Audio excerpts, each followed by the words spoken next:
Hi friends, അസ്സലാമു അലൈക്കും. Welcome back. ഇന്നൊരു സിമ്പിൾ ഫ്രൈഡേ ലഞ്ച് വ്ളോഗായിട്ടാണ് ഞാൻ വന്നിരിക്കുന്നത്. അപ്പോൾ ഞാൻ എന്താണ് ഇന്ന് ലഞ്ചിന് ഉണ്ടാക്കിയതെന്നും അതെങ്ങനെ എളുപ്പത്തിൽ ഉണ്ടാക്കാമെന്നും ഒക്കെ നമുക്കിന്ന് ഈ വീഡിയോയിലേക്ക് കൂടി കാണാം.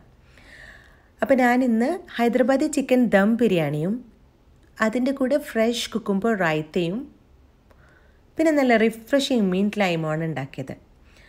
അപ്പോൾ നമുക്ക് തുടങ്ങാം അല്ലേ. ആദ്യം നമുക്ക് ചിക്കൻ ബിരിയാണിക്ക് വേണ്ടി ഞാനിവിടെ 500 ഗ്രാം ഫ്രഷ് ചിക്കൻ എടുത്തിട്ടുണ്ട്. ഇതുപോലെ മീഡിയം കട്ട്സ്, ചെറുതുമല്ല വലുതുമല്ല. ഇനി ഇത് നല്ലപോലെ 2-3 വെള്ളത്തിൽ ഒന്ന് കഴുകിയതിന് ശേഷം നമുക്കിതൊരു അരിപ്പയിലേക്ക് വെള്ളം വാരാൻ വേണ്ടി മാറ്റി വെക്കണം. വെള്ളം വാരുന്ന സമയം കൊണ്ട് നമുക്ക് ചിക്കനിൽ പുരട്ടി വെക്കാനുള്ള മസാലക്കൂട്ട് തയ്യാറാക്കിയെടുക്കാം.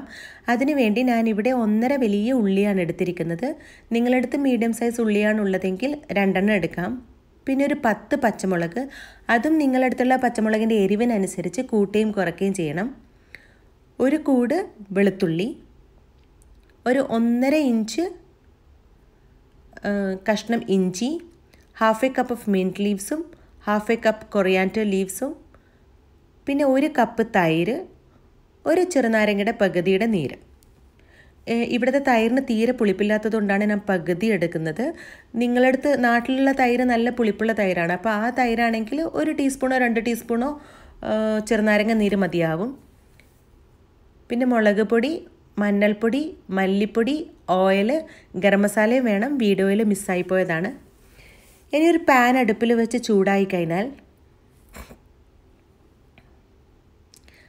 അതിലേക്കൊരു 4 ടേബിൾ സ്പൂൺ ഓയിൽ ഒഴിച്ച് കൊടുക്കാം.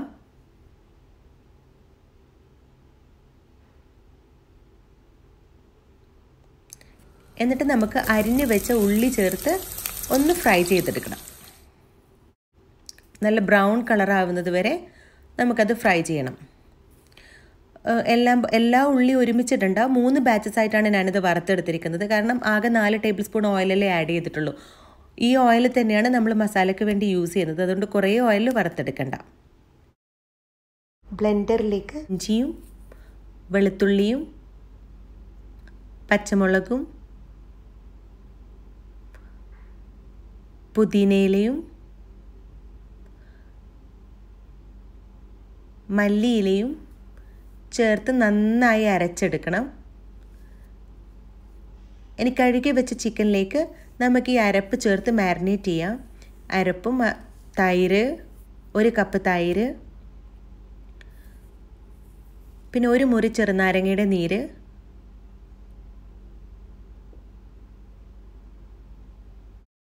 കാൽ ടീസ്പൂൺ മഞ്ഞൾപ്പൊടി, 1/2 ടീസ്പൂൺ മല്ലിപ്പൊടി, 1 ടീസ്പൂൺ മുളക് പൊടി, 2 ടീസ്പൂൺ ഗരം മസാലയും ആവശ്യത്തിന് ഉപ്പും ചേർത്ത് നന്നായി മിക്സ് ചെയ്യുക. കൈ കൊണ്ട് തന്നെ നന്നായി മിക്സ് ചെയ്തെടുക്കണം.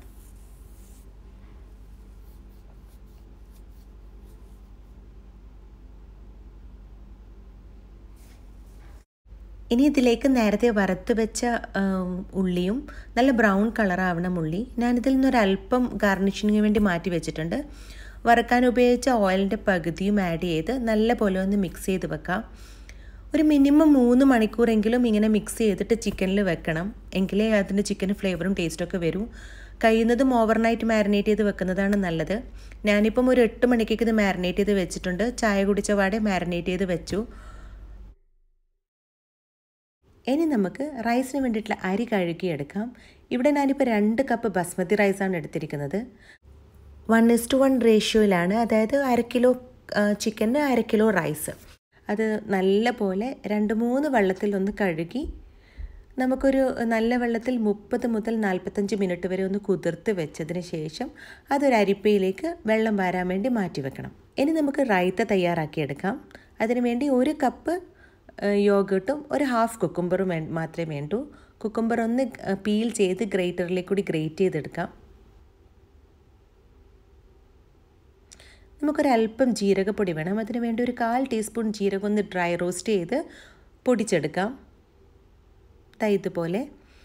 എന്നിട്ട് തൈര് നന്നായി ഒന്ന് ഉടച്ച് അതിലേക്ക് നമ്മൾ ഗ്രേറ്റ് ചെയ്ത കുക്കുംബറും ആവശ്യത്തിന് ഉപ്പും ഈ ജീരകപ്പൊടിയും ചേർത്ത് മിക്സ് ചെയ്ത് വെക്കുക. അപ്പം നമ്മുടെ റൈത്ത കുക്കുംബർ റൈത്ത റെഡി ആയി കഴിഞ്ഞു. ഇപ്പോൾ നമ്മുടെ ചിക്കൻ ഏകദേശം 3 മണിക്കൂറായി റെസ്റ്റ് ചെയ്യുന്നു. ഇനി നമുക്ക് മസാല തയ്യാറാക്കാം. അതിനുവേണ്ടി നമ്മൾ നേരത്തെ ഉള്ളി വറുത്തെടുത്ത പാനിൽ തന്നെ ആ സെയിം ഓയിലിൽ തന്നെ മസാലക്കൂട്ട് ആഡ് ചെയ്യാം.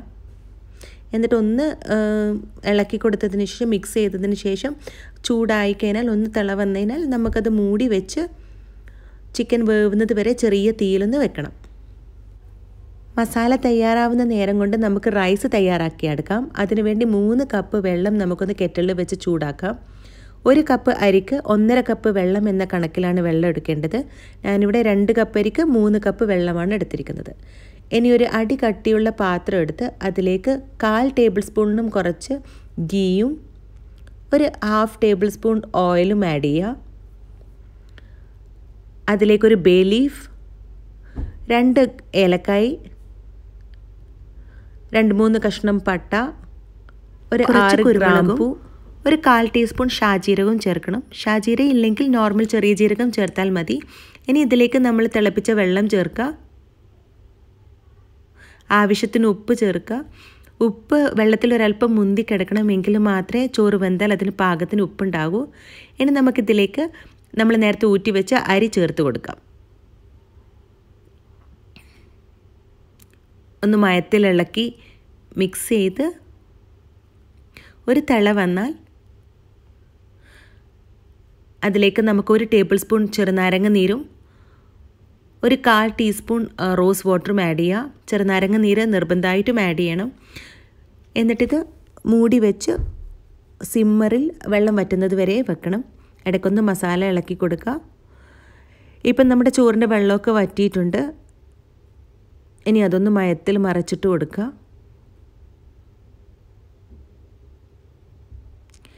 ഇനി ഇതൊന്ന് മൂടി വെച്ച് വളരെ ലോ ഫ്ലെയിമിൽ ഒരു 5 മുതൽ 10 മിനിറ്റ് വരെ വെക്കണം. ലോ ഫ്ലെയിം എന്ന് പറയുന്നേരം നമ്മൾ ഓഫ് ബട്ടണിലും ഹൈ ഫ്ലെയിമിൻ്റെയും ഇടയിലായിട്ടാണ് വെക്കേണ്ടത്. നമ്മളിപ്പോൾ ഓണാക്കി കഴിഞ്ഞിട്ട് താഴോട്ടേക്ക് പോയി കഴിഞ്ഞാൽ സിമ്മർ. ഇനിയിപ്പോൾ ഹൈ ഫ്ലെയിമിൽ നിന്ന് ഓഫ് ബട്ടണിലേക്ക് നീക്കുന്നേരം അതിൻ്റെ ഒരു ഓഫ് ബട്ടൺ എത്താനാവുന്നേരം ചെറിയ ഫ്ലെയിമായി കിട്ടും. ഇതുപോലെ ഈ ഫ്ലെയിമിലാണ് നമുക്ക് റൈസ് വേവിച്ചെടുക്കേണ്ടത്. ഇനി ദമ്മിന് വേണ്ടി നമുക്ക് 1 ടീസ്പൂൺ പാലൊന്ന് ഓവനിൽ ചൂടാക്കി അതിലേക്ക് 3 സ്ട്രാൻഡ്സ് സാഫ്രൻ ഇട്ട് വെക്കാം. നമ്മുടെ മസാല ഇപ്പോൾ തയ്യാറായി കഴിഞ്ഞിട്ടുണ്ട്. പാരലലി നമുക്കൊരു 4 മുട്ട വേവിക്കാൻ വെക്കാം. അതുപോലെ നമ്മളെ റൈസും റെഡിയായി കഴിഞ്ഞു. ഇനി നമുക്ക് ലെയർ ചെയ്യാം, ദം ചെയ്യാം. അതിന് വേണ്ടി ഒരു പാത്രം എടുത്ത് അടുപ്പിൽ വെച്ച് നമുക്ക് ആദ്യം കുറച്ച് റൈസ് അതിൻ്റെ അടിയിൽ ഇട്ട് കൊടുക്കാം.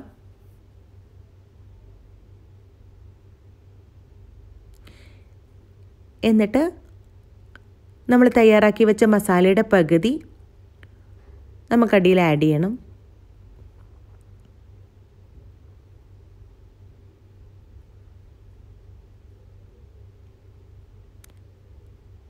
അതിന് മുകളിലായിട്ട് റൈസിൻ്റെ പകുതി ആഡ് ചെയ്ത് കൊടുക്കാം. മസാല കവർ ചെയ്യുന്നത് അത്രയും റൈസ് ഇടണം.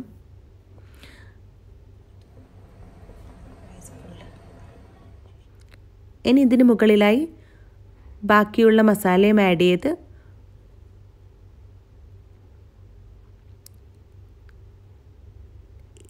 ഇതിന് മുകളിലായി വീണ്ടും നമുക്ക് റൈസ് ലെയർ ചെയ്ത് കൊടുക്കാം.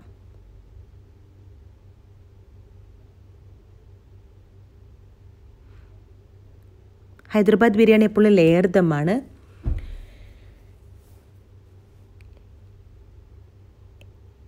ഏറ്റവും മുകളിലായി നമുക്കൊരല്പം മല്ലിയിലയും പുതിനയിലയും സാഫ്രൺ മിൽക്കും ചേർത്ത് കൊടുക്കാം.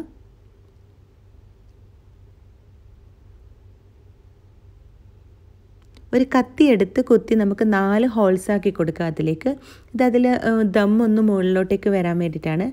ഇനി നമ്മൾ നേരത്തെ വറുത്ത് വെച്ച ഒണിയനും ചേർത്ത് മൂടി വെച്ച് ചെറിയ തീയിൽ ഒരു 20 മുതൽ 25 മിനിറ്റ് വരെ ദമ്മിൽ വെക്കണം. ഈ സമയം കൊണ്ട് നമുക്ക് മിൻറ്റ് ലൈം തയ്യാറാക്കാം. അതിനുവേണ്ടി 1 കപ്പ് നിറയെ മിൻറ്റ്, പിന്നെ 1.5 ലെമണിൻ്റെ ജ്യൂസ് വേണം. വലിയ ലെമണാണ്, അതിൻ്റെ ജ്യൂസ് വേണം. ഇവിടെ പിന്നെ 4 ഗ്ലാസിൻ്റെ അളവാണ് പറയുന്നത്. ഒരു ചെറിയ കഷ്ണം ഇഞ്ചി. ഇനി ഒരു ബ്ലെൻഡർ എടുത്ത് അതിലേക്ക് നമുക്ക് മിൻറ്റ് ലീവ്സും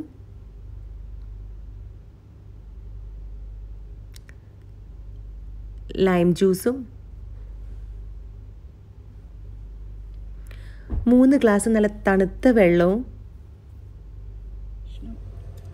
1 കഷ്ണം ഇഞ്ചിയും 4 മുതൽ 5 ടേബിൾ സ്പൂൺ വരെ പഞ്ചസാരയും 1 ട്രേ ഐസ് ക്യൂബ്സും പിന്നെ 1/4 ടീസ്പൂൺ ഉപ്പും ചേർത്ത് നല്ലപോലെ മിക്സറിൽ അടിച്ചെടുക്കുക. ഇനി ഇതൊരു അരിപ്പയിലേക്ക് കൂടി അരിച്ച് നമുക്കൊരു സെർവിങ് ഗ്ലാസ്സിലേക്ക് മാറ്റാം. അങ്ങനെ നമ്മുടെ റിഫ്രഷിങ് മിൻറ്റ് ലൈം ഇവിടെ തയ്യാറായി കഴിഞ്ഞു. നല്ലൊരു ഡ്രിങ്കാണ്, പ്രത്യേകിച്ച് ചൂടുകാലത്ത്. ഇപ്പം നമ്മുടെ ബിരിയാണി ദമ്മിലായിട്ട് ഏകദേശം 20 മിനിറ്റ് കഴിഞ്ഞു. നമുക്കിനി അതൊന്ന് നോക്കാം. അപ്പോൾ നമ്മുടെ ആവി പറക്കുന്ന ഹൈദരാബാദി ചിക്കൻ ദം ബിരിയാണി ഇവിടെ റെഡി ആയി കഴിഞ്ഞു. ഇനി നമുക്കതൊരു സെർവിങ് പ്ലേറ്റിലേക്ക് മാറ്റാം. ബിരിയാണി റൈസൊക്കെ സെപ്പറേറ്റഡ് ആയിട്ട് ഒന്നിനോടൊന്ന് ഒട്ടിപ്പിടിക്കാതെ നിൽക്കുന്നുണ്ട്. നല്ലൊരു ടെംപ്റ്റിംഗ് സ്മെല്ലും വരുന്നുണ്ട്. ഭയങ്കര ടെംപ്റ്റിംഗ് സ്മെല്ലാണ് ഈ ഹൈദരാബാദി ബിരിയാണിയുടെ. കണ്ടില്ലേ, ഒരു റൈസും ഒന്നിനോടൊന്നും ഒട്ടിപ്പിടിക്കുന്നില്ല. ഇനി നമുക്ക് ചിക്കനും റൈസും കൂടി ഒരു സെർവിങ് പ്ലേറ്റിലേക്ക് മാറ്റാം. നമ്മൾ നേരത്തെ പുഴുങ്ങി വെച്ച മുട്ടയും ഒരല്പം മല്ലിയിലയും പുതിനയിലയും വെച്ച് നമുക്ക് ഗാർണിഷ് ചെയ്യാം. അങ്ങനെ നമ്മുടെ Friday special Hyderabadi chicken dum biryani ഇവിടെ റെഡി ആയി കഴിഞ്ഞിട്ടുണ്ട്. എല്ലാവരും ഇതൊന്ന് ട്രൈ ചെയ്ത് നോക്കുക. ഈസിയും ടേസ്റ്റിയുമാണ്. സാധാരണ ഹൈദരാബാദി ബിരിയാണിക്ക് വെള്ളത്തിൽ അരി വേവിച്ച് ഊറ്റിയെടുക്കലാണ് പതിവ്. പക്ഷേ എനിക്ക് ഈ രീതിയിൽ ചെയ്തപ്പോഴാണ് കുറച്ചും കൂടി ഈസി ആയിട്ടും കംഫർട്ടബിളായിട്ടും തോന്നിയത്. ഞാൻ മറ്റേ രീതിയിലും ചെയ്ത് നോക്കിയിട്ടുണ്ട്. അപ്പോൾ ഈ രീതിയിൽ ചെയ്തപ്പോഴാണ് എനിക്ക് ഗരം മസാലയുടെ ഒക്കെ ഫ്ലേവർ റൈസിൽ തന്നെ കുറച്ചും കൂടി നല്ലപോലെ കിട്ടുന്നതായിട്ടും ടേസ്റ്റി ആയിട്ടൊക്കെ തോന്നിയത്. പിന്നെ അധികം ടെൻഷനും ഇല്ല. കാരണം 1 ഗ്ലാസ് അരിക്ക് 1.5 ഗ്ലാസ് വെള്ളം എന്ന കണക്കിൽ വെക്കുകയാണെങ്കിൽ അരി നല്ല പാകത്തിന് വെന്ത് കിട്ടും. മറ്റേതാവുന്നേരം വെന്ത് പോയോ എന്നുള്ള കൺഫ്യൂഷനും ഒന്നും ഇവിടെ ഇല്ല. അതുപോലെ 2 കപ്പ് അരിക്ക് 1 ടേബിൾ സ്പൂൺ ലൈം ജ്യൂസ് നിർബന്ധമായിട്ടും ഈ രീതിയിൽ വേവിക്കുന്നേരം ആഡ് ചെയ്ത് കൊടുക്കണം. അപ്പോൾ എല്ലാവരും എൻ്റെ ഹൈദരാബാദി ബിരിയാണിയും കുക്കുംബർ റൈത്തയും മിൻറ്റ് ലൈമും ട്രൈ ചെയ്ത് നോക്കുക. ഈസി റെസിപ്പാണ്. ബിരിയാണി പ്രത്യേകിച്ച് തലേന്ന് മാരിനേറ്റ് ചെയ്ത് വെക്കുകയാണെങ്കിൽ വളരെ എളുപ്പത്തിൽ നമുക്ക് തയ്യാറാക്കിയെടുക്കാം. ഗസ്റ്റൊക്കെ വരുന്നുണ്ടെന്ന് പറയുകയാണെങ്കിൽ തലേന്ന് ചിക്കൻ മാരിനേറ്റ് ചെയ്ത് വെച്ചാൽ പിറ്റേന്ന് രാവിലെ ജസ്റ്റ് റൈസ് ഉണ്ടാക്കി നമുക്ക് ലെയർ ചെയ്യേണ്ട പണിയേ ഉള്ളൂ. അപ്പോൾ എല്ലാവരും ഇതൊന്ന് ട്രൈ ചെയ്ത് നോക്കാം. മാഷാഅല്ലാ, എൻ്റെ 2 മക്കൾക്ക് ഈ ബിരിയാണി നല്ല ഇഷ്ടമാണ്. നിങ്ങൾക്ക് എൻ്റെ ഈ ഫ്രൈഡേ വ്ളോഗ് ഇഷ്ടമായെന്ന് കരുതുന്നു. ഇഷ്ടപ്പെട്ടെങ്കിൽ കമൻറ്റ് ചെയ്യുക, സബ്സ്ക്രൈബ് ചെയ്യുക. ബിരിയാണിയിലും എന്തെങ്കിലും സംശയം ഉണ്ടെങ്കിൽ എന്നോട് കമൻസിലേക്ക് കൂടി നിങ്ങൾക്ക് ചോദിക്കാം. അപ്പോൾ ഇൻഷാ അല്ലാ അടുത്ത വീഡിയോയുമായി വീണ്ടും കാണുന്നത് വരെ ടേക്ക് കെയർ, ബൈ.